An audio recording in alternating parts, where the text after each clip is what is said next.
प्यारे विद्यार्थियों, आज हम पूरक पाठ्यपुस्तक कृतिका भाग 2 का पहला पाठ माता का आंचल पढ़ने जा रहे हैं, जिसके लेखक शिवपूजन सहाय जी हैं। शिवपूजन सहाय का जन्म सन 1893 में उनवास जिला भोजपुर बिहार में हुआ था। उनके बचपन का नाम भोलानाथ था। बहुत अधिक इनके विषय में जानने की आवश्यकता नहीं है, जीवन परिचय आता नहीं है, इसलिए हम सीधे पाठ पर आते हैं। तो इनके द्वारा लिखित माता का आंचल जो लिया गया है, यह लेखक का प्रसिद्ध उपन्यास देहाती दुनिया, शिवपूजन सहाय द्वारा लिखित प्रसिद्ध उपन्यास देहाती दुनिया का कुछ अंश लिया गया है। पाठ में शहर की चकाचौंध से दूर गांव की सहजता तथा आत्मीयता को रचनाकार ने अत्यंत सहजता से प्रस्तुत किया है। इसमें बाल मनोभाव के साथ लेखक ने तत्कालीन समाज के पारिवारिक परिवेश का वर्णन किया है। इस उपन्यास के अंश में ग्रामीण और उसके विभिन्न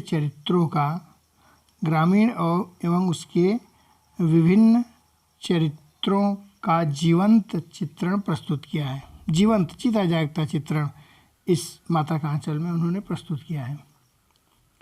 इस उपन्यास की भाषा ऐसी है कि जिसे ठेठ से ठेठ देहाती या अनपढ़ गंवार, निरक्षक, हलवाए, हल चलाने वाले मजदूर भी बड़ी आसानी से समझ सकते हैं। यह उपन्यास आत्मकथात्मक शैली में रची गई है। उपन्यास का कथा शिल्प अत्यंत मौलिक एवं प्रयोगधर्मी है। प्रस्तुत कहानी शिवपूजन सहाय के चर्चित उपन्यास जो हमने बताया था देहाती दुनिया से ही लिया गया है। आगे हम अब चैप्टर को देखते हैं।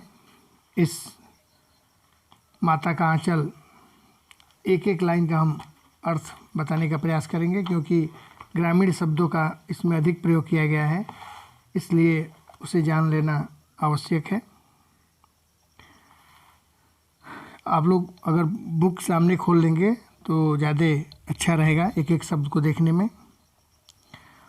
जहाँ लड़कों का संग तहाँ बाजे मृदंग, जहाँ बूढ़ों का संग तहाँ खर्चे का तंग। इसी से इस माता का आंचल शीर्षक प्रारंभ किया गया है। कह रहे हैं लेखक कि जहाँ लड़कों का संग, जहाँ एक साथ बच्चे होंगे, तहाँ बाजे मृदंग, वहाँ पर मृदंग बजेगा। मृदंग एक तरह का वाद्य होता है जिससे धम धम की आवाज़ निकलती है। तो जहाँ बच्चे रहेंगे वहाँ बाजे बजेंगे, खुशियाँ मनाएंगे बच्चे। जहाँ बूढ़े एक साथ बैठेंगे वहाँ खर्चे का तंग, अपने खर्च और तंगी हालत, आर्थिक स्थिति के विषय में बातचीत होगी। करें हमारे पिता तड़के मतलब जल्दी से, प्रभात, सवेरे जल्दी, सुबह ही उठकर निपट नहाने से तात्पर्य सुबह उठ कर के नित्य कर्म करने के बाद स्नान ध्यान पूजा करने बैठ जाते थे। हम बचपन से ही उनके अंग लग गए थे। लेखक कह रहे हैं कि माता से अधिक मैं अपने पिता के साथ ही रहता था। माँ से केवल दूध पीने तक का नाता था। केवल दूध पीना या खाना, भूख लगती थी तो माँ के पास जाता था। इसलिए पिता के साथ ही हम भी बाहर की बैठक में सोया करते थे। गांव में औरतों के रहने के लिए अलग घर होते हैं और पुरुषों के लिए आगे होता है सामने, जिसको बैठक बोलते हैं। उस बैठक में पिताजी के साथ ही सोया करते थे। वह अपने साथ ही हमें भी उठाते और साथ ही साथ नहला धुलाकर पूजा पर बिठा लेते थे। साथ ही साथ सब नित्य कर्म भी अपने साथ प्रातःकाल ही उठने की आदत थी। करे हम भभूत का तिलक लगा देने के लिए उनको भभूत भभूत होता है जब पूजा में हवन या धूप बत्ती जलाने के बाद जो राख निकलता है हवन से जलने के बाद, उसको बोलते हैं भभूत, जिसको पवित्र माना जाता है। उसी का तिलक लगा देने के लिए उनको दिक करते थे। दिक शब्द आया है, दिक मतलब जिद करते थे, परेशान करते थे, लगाने के लिए जिद करते थे। कुछ हंसकर, कुछ झुंझुलाकर, कुछ डांटकर वह हमारे चौड़े लीलार मतलब ललाट में त्रिपुंड का अर्थ होता है एक प्रकार का तिलक जिसमें ललाट पर 3 आड़ी अर्धचंद्रकार रेखाएं बनाई जाती है। अर्धचंद्रकार रेखाएं तिलक लगाते समय बनाई जाती है, उसको बोलते हैं त्रिपुंड। हमारी लीलार में भभूत खूब खिलती थी। कह रहे कि हमारे ललाट पर जब भभूति का त्रिपुंड बना दिया जाता था, बहुत ही सुंदर लगता था। खिलती थी, खुलती थी से तात्पर्य है सुंदर लगता था। सिर में लंबी लंबी जटाएं थी। लेखक के बाल उस समय बड़े आत्मकथात्मक शैली में लिखी गई है, इसलिए लेखक लेकर के ही हम चलेंगे। वैसे भी भोलानाथ लेखक का बचपन का नाम भी था। पिताजी प्यार से कहते थे लंबी लंबी जटाएं थी। जब बच्चों का मुंडन संस्कार नहीं होता है तो उनके बाल बड़े बड़े होते हैं, उन्हीं बड़े बड़े बालों को लंबी जटाएं कहा गया है। भभूत रमने से हम खासे बम भोला बन जाते थे। भभूत रमा देने से उनके ललाट पर भभूत का जो तिलक लग जाता था। इसके बाद बड़े बड़ी जटाएं थी ही, बड़े बड़े बाल थे। देखने में ऐसे लगते थे जैसे भोलेनाथ, साक्षात बम भोले, बाबा भोलेनाथ आ गए हैं। इसलिए पिताजी कह रहे हैं कि बड़े प्यार से हमें भोलानाथ कह करके ही पुकारते थे। पर असल में हमारा नाम, वास्तव में कह रहे हैं कि मेरा नाम था तारकेश्वर नाथ। हम भी उनको बाबूजी कहकर पुकारते और माता को मैया और पिताजी को बाबूजी कहते थे। जब बाबूजी रामायण का पाठ करते तब हम उसकी बगल में बैठे बैठे आईने में अपना मुंह निहारते थे। जब तक रामायण का पाठ पिताजी करते, बगल में बैठ करके अपना आईने में मुख देखते रहते। जब वह हमारी ओर देखते तब हम लजाकर मतलब शर्माकर और मुस्कुरा करके आईना नीचे रख देते थे। शर्म आ जाती थी और शर्मा करके आईने को नीचे रख देते थे। वह भी मुस्कुरा पड़ते थे, देख करके पिताजी भी हंस देते। पूजा पाठ कर चुकने के बाद राम राम लिखने लगते। ये प्रतिदिन का कर्म था। पिताजी पूजा के बाद राम का नाम कॉपी में लिखते।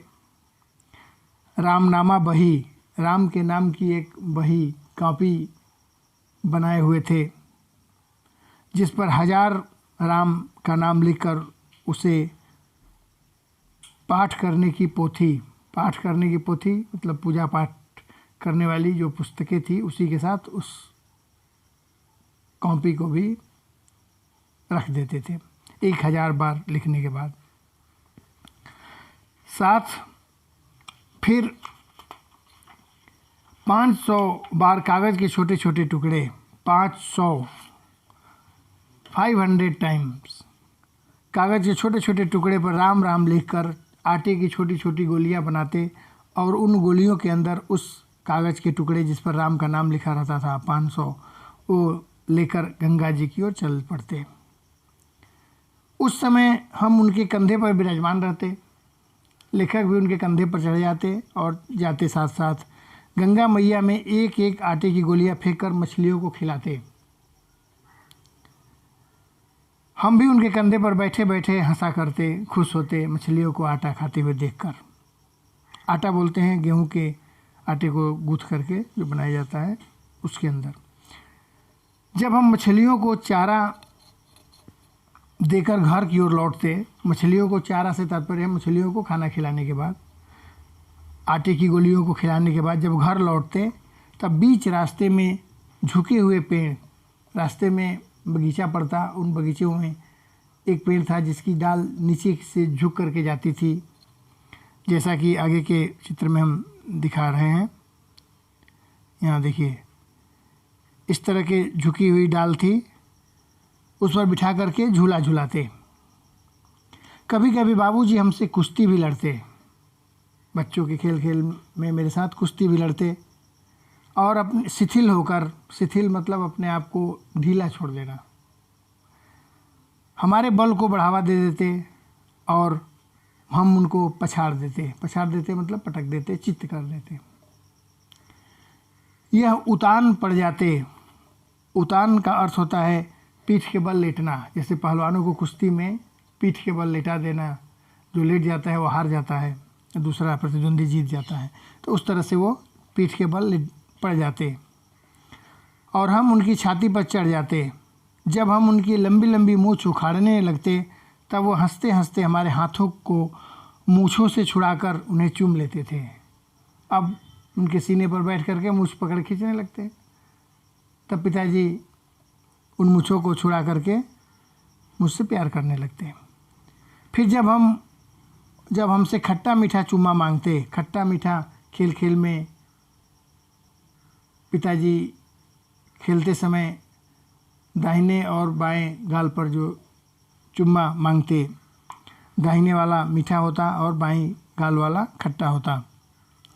बाएं का खट्टा चुम्मा लेकर जब वो दाहिने का मीठा चुम्मा लेने लगते तब अपनी दाढ़ी के बाल को मेरे कोमल गालों पर चुभा देते।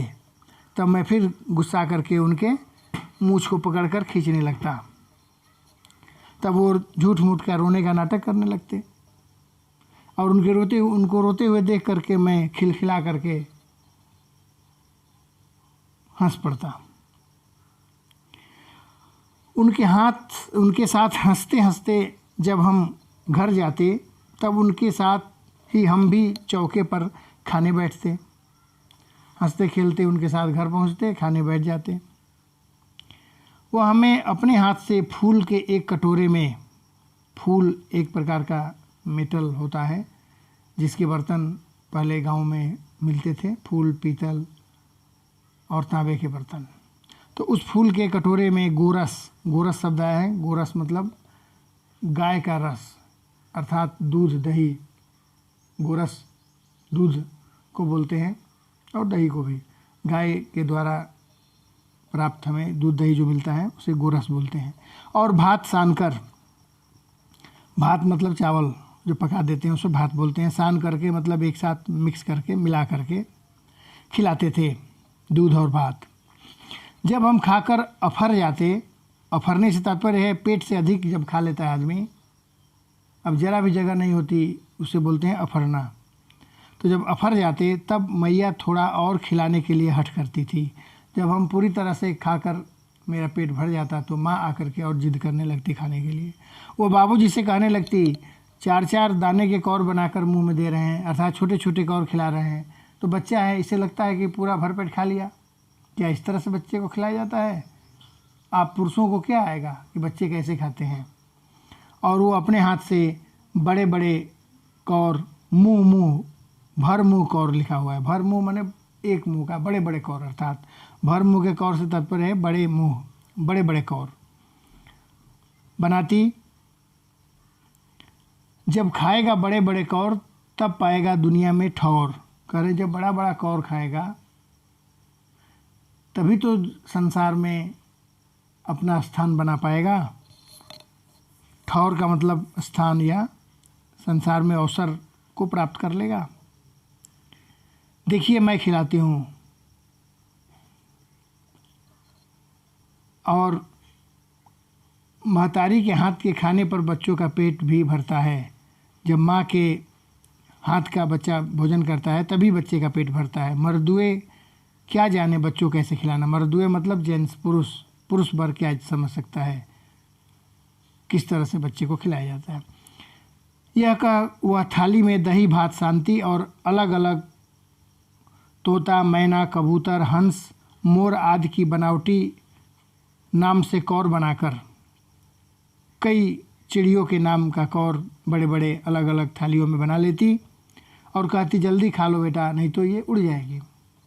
और हम माता के कहने पर पक्षी के उड़ने से पहले ही उसे अपने मुंह में डालकर खा जाते। जब हम बनावटी चिड़ियों को चट कर जाते तब बाबूजी कहने लगते, अच्छा अब तुम राजा हो जाओ, खेलो। बस हम उठकर उछलने कूदने लगते। फिर रस्सी में बंधा हुआ काठ का घोड़ा, काठ में लकड़ी, लकड़ी का घोड़ा बना हुआ था मेरे पास, जिसको मैं रस्सी से बांध करके नंग धड़ंग मतलब बिना वस्त्र के गली में निकल जाता था खेलने खाने के बाद।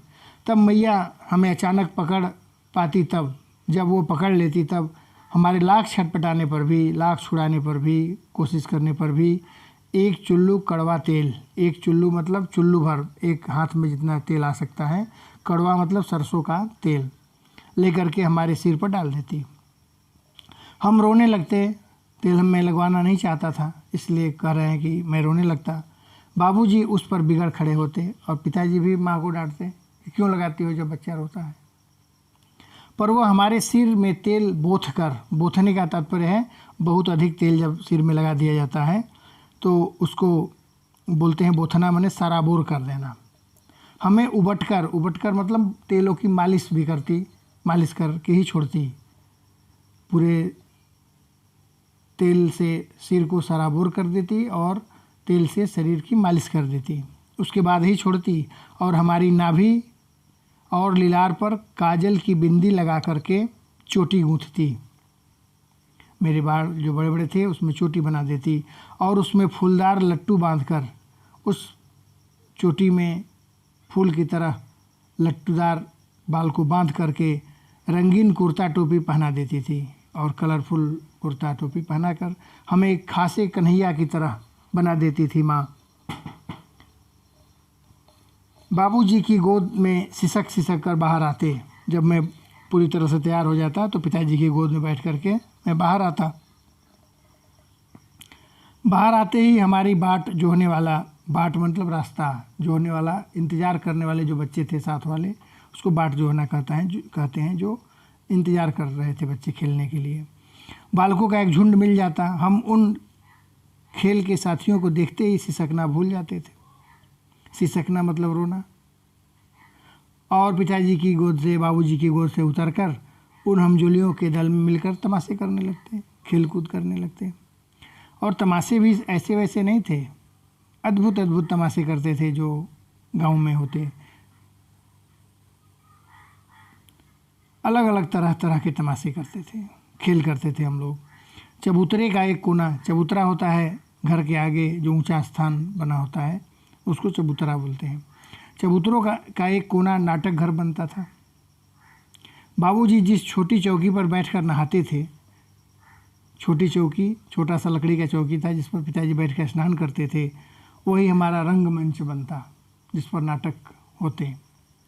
उसी पर सरकंडे के खंभों पर कागज़ का चंदोआ, सरकंडा एक तरह की मोटी मोटी घास होती है, लंबी लंबी, जो छड़ी की तरह होती है, उसका खंभा बनता। और चंदोआ मतलब समियाना, छोटा समियाना, कागज़ के उसके ऊपर से ऐसे ढक देते, टेंट का जो कार्य करता था। छोटा समियाना, छोटा टेंट कह सकते हो, जिसको समियाना बोलते हैं। तानकर मिठाइयों की दुकान लगाई जाती, उसमें चीलम के खोंचे पर, चीलम गांव में एक गांजा पीने वाला होता है, मिट्टी का बना होता है, जो ऊपर थोड़ा बड़ा और नीचे पतला होता है, उसके खोंचे पर कपड़े के थाले में, खोंचे बोलते हैं जो चना और तरह तरह के चना जोर गरम बेचते हैं गांव में, शहरों में घूम करके, तो नीचे जो रख करके ऐसे डमरू की भांति होता है जो नीचे रख कर ज़मीन पर और उसके ऊपर अपने खोमचे को रखते हैं, उसी को बोलते हैं खोमचे। खोंचे पर कपड़े के थालों में ढेले के लड्डू, ढेले मतलब मिट्टी के छोटे छोटे टुकड़े, उसके लड्डू बन जाते। उस चीलम खोंचे बनते, उस पर कपड़े के थाल बनते और उसी कपड़े पर छोटे छोटे मिट्टी के टुकड़े जो लड्डू बनते, उसके ढेला बोलते हैं मिट्टी के छोटे छोटे टुकड़े को। पत्तों की पूरी कचौरियाँ और पेड़ के पत्तों की पूरी कचौड़ी होती। गीली मिट्टी की जलेबियाँ, गीली मिट्टी के डिजाइनदार ऐसे ऐसे बना दिया जाता था जो जलेबी होती थी। फूटे घड़े के टुकड़े के बतासे, मिट्टी का घड़ा जब टूट जाता था तो छोटे छोटे कंकड़ जिसको बोलते हैं, उसके बतासे बनते। आदि मिठाइयाँ इस तरह की सजा दी जाती हैं। ठीकरों के जो पत्थर के छोटे छोटे टुकड़े होते ईंट के, वो बटखरे बनते उसके, और जस्ते के छोटे छोटे टुकड़ों के पैसे बनते। जस्ता मतलब एल्युमिनियम के छोटे छोटे टुकड़े मिल जाते, हम लोग रखे रहते थे, कह रहे हैं, उससे वो पैसे बनते। हम ही लोग खरीदार, हम ही लोग दुकानदार, हम ही खरीदने वाले भी थे या दुकान बेचने वाले भी हम ही लोग थे।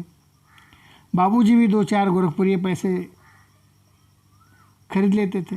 बीच बीच में पिताजी भी आते थे और हम लोगों के साथ वो भी मिठाई खरीदते।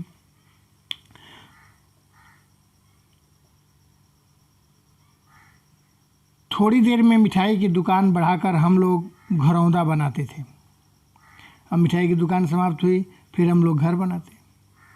धूल की मेड़ दीवार, धूल को इकट्ठा करके किनारे किनारे जैसे क्यारियों का मेड़ बनता है उसकी दीवार होती। तिनकों का छप्पर बनता और दातून के खंभे।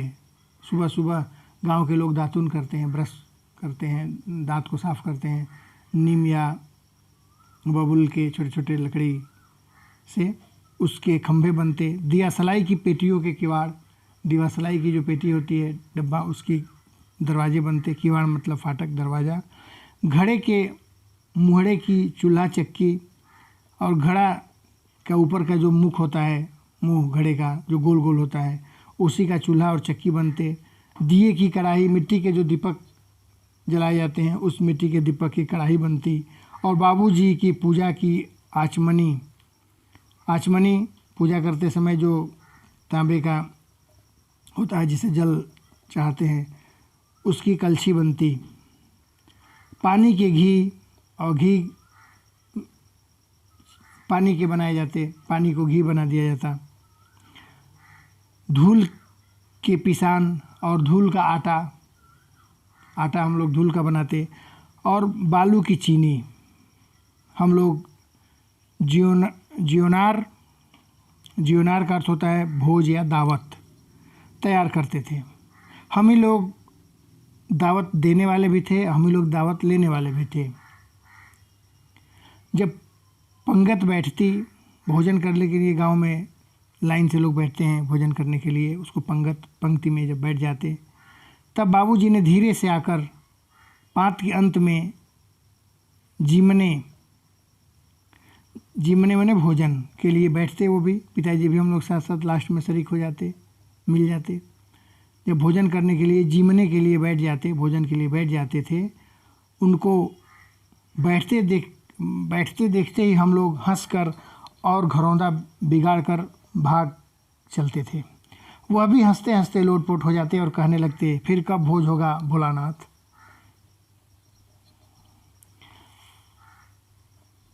कभी कभी हम लोग बारात का भी जुलूस निकालते। कनस्तर का तंबूरा बनता, तंबूरा बजता। कनस्तर एक टीने का डब्बा होता है जिसमें तेल वगैरह पहले आता था, उसी को कनस्तर बोलते हैं। उसी का तंबूरा बजता, पीट पीट करके उस टीन को बजाते। अमोले, आम का उगता हुआ पौधा को घिस कर, जब आम के गुठली को बरसात में जब अंकुरण होता है उसमें, तो अंकुरण के बाद अंदर का बीज निकाल कर उसे जब पत्थर पर घिसते हैं, तो घिस कर उसे फूंकने पर आवाज़ आती है, बहुत अच्छी आवाज़ आती है, तो उसी को अमोले लिखा है। अमोले को घिस कर शहनाई बजाई जाती। टूटी चूहेदानी की पालकी बनती। हम समधी बनकर बकरे पर चढ़ लेते और चबूतरे के एक कोने से चलकर बारात दूसरे कोने जाकर दरवाजे लगती। बकरी की सवारी होती और उसी चबूतरे की जहाँ खेलते, इस किनारे से उस किनारे बारात चली जाती और कह रहे मैं समधी बन जाता था। वहाँ काठ की पटरियों से घिरे, काठ में लकड़ी के तख्ते, पटरी में तख्ते से घिरे, गोबर से लिपे आम और केले की टहनियों से सजाए हुए छोटे आंगन में कुल्हिए का कलसा रखा था। कुल्हिए, कुल्हड़ जो मिट्टी के बने हुए बर्तन होते हैं, उसका कलसा वहाँ रखा हुआ रहता था। वहीं पहुंचकर बारात फिर लौट आती थी। लौटते समय खटोली पर, खटोली बोलते हैं चारपाई का छोटा सा रूप होता है, उसको खटोली बोलते हैं। छोटी सी चारपाई होती है, उसको खटोली बोलते हैं, बच्चों को सुलाने में काम आता है।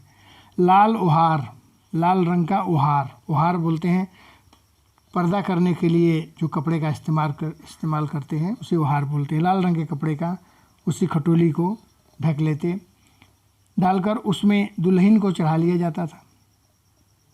लौट आने पर बाबूजी ज्यों ही ओहार उतारकर उस ढके हुए कपड़े को हटा देते थे और दुल्हन का मुख निहारने लगते, त्यों ही हम लोग हंसकर भाग जाते। थोड़ी देर बाद फिर लड़कों की मंडली फिर जुट जाती। इकट्ठा होते ही राय बनती कि खेती की जाए। बस चबूतरे के छोर पर घिरनी गड़ जाती और उसके नीचे की गली कुआं बन जाता। घिरनी होता है कुएं से पानी निकालने के लिए इस्तेमाल किया जाता है, तो उस चबूतरे पर घिरनी लगा देकर और नीचे गलियारे का जो निचला हिस्सा होता था, जो कुआं हो जाता था, वहाँ से पानी निकालने के लिए मूज एक प्रकार की घास होती है जिसकी रस्सी बनती है। उस घास की रस्सी होती और एक चुक्कड़ माने कुल्हड़, जो चाय पीने में इस्तेमाल किया जाता है उसी तरह का होता है। कुल्हड़ मिट्टी का ही होता है। बांध करके गराड़ी पर उसी घिरनी पर चढ़ाकर लटका दिया जाता और दो लड़के बैल बन जाते, उस मोट को खींचते। पानी निकालने के लिए बैलों से मोट खिंचवाया जाता था कुएं से पानी निकालकर सिंचाई करने के लिए। जो लकड़ी का होता है जो बैल के कंधे पर रख करके खींचा जाता है उसको मोट बोलते हैं। चबूतरा खेत बनता, कंकड़ बीज, चबूतरा ही जो था वो खेत बन जाता और छोटे छोटे कंकड़ जो पत्थर वो बीज हो जाते। और ठेंगा हल जुआठा, छोटा डंडा, ठेंगा मतलब छोटा डंडा, वो हल और जुआठा बनता। खेत जोतने के लिए एक हल होता है, एक जुआठ होता है। हल से खेत जोतते हैं और जुआठ बैल के कंधों पर रखा जाता है। वो छोटे छोटे दो डंडों का इस्तेमाल किया जाता था। बड़ी मेहनत से खेत जोत बोए और पटाए जाते। बड़ी मुश्किल से खेत को जोता बोया जाता, पटाया जाता। फसल तैयार होने में देर न लगती और हम हाथों हाथ फसल काट लेते थे। काटते समय गाते थे, ऊंच नीच में बई कियारी, जो उपजी सो भई हमारी। करे ऊंचे नीचे स्थानों में कियारी बोलते हैं खेतों को कई हिस्सों में जब मिट्टी के द्वारा डिवाइड कर दिया जाता है, बांट दिया जाता है, उसे कियारी बोलते हैं। फसल को एक जगह रखकर उसे पैरों से रौंद डालते थे। फसल आजकल थ्रेसर से फसल की निराई होती है, पहले बैलों के द्वारा ही फसल पौधे से अनाज को अलग किया जाता था, महीन किया जाता था। वो काम हम लोग खुद पैरों से कर लेते थे, ऐसा कह रहे हैं। कसोरे होता है मिट्टी का छिछला कटोरा, सूप बनता था। सूप जिससे अनाज और भूसे को अलग करते हैं, कंकड़ पत्थर अलग करते हैं। ओसाना से तात्पर्य है अनाज से धूल और भूसा को अलग करना, उसको ओसाना बोलते हैं। और मिट्टी के दिए के तराजू, मिट्टी के जो दिए थे उसके तराजू बनकर तौल कर राशि मतलब जो अनाज पैदा होता खेतों से, उस अनाज के ढेर को राशि बोलते हैं, तैयार कर देते थे। इसी बीच बाबूजी आकर पूछ बैठते थे, इस साल खेती कैसी रही भोलानाथ? बस फिर क्या, हम लोग ज्यों का त्यों खेत खलिहान छोड़कर हंसते हुए भाग जाते थे। ऐसे नाटक हम लोग बराबर खेला करते थे। बटोही मतलब राही, कोई राही भी उधर से जाता तो रुक करके थोड़ी देर हम लोग का खेल देख लेता था। जब कभी हम लोग ददरी मेला जाते, ददरी मेला लेखक बक्सर के थे और ददरी मेला बलिया में लगता है। महर्षि भृगु के शिष्य थे दरदर मुनि, जिन्होंने जमुना को अपने तपोबल से खींचकर गंगा में मिला दिया था, वहाँ संगम बना दिया। उन्हीं दरदर मुनि के नाम पर ददरी मेला प्रतिवर्ष कार्तिक के महीने में लगता है। तो जब ददरी मेले के अवसर पर जाने वाले आदमियों का झुंड देखते तो कूद कर चिल्लाने लगते, गाने लगते हम लोग, चलो भैया ददरी सतु पिसान की मोटरी।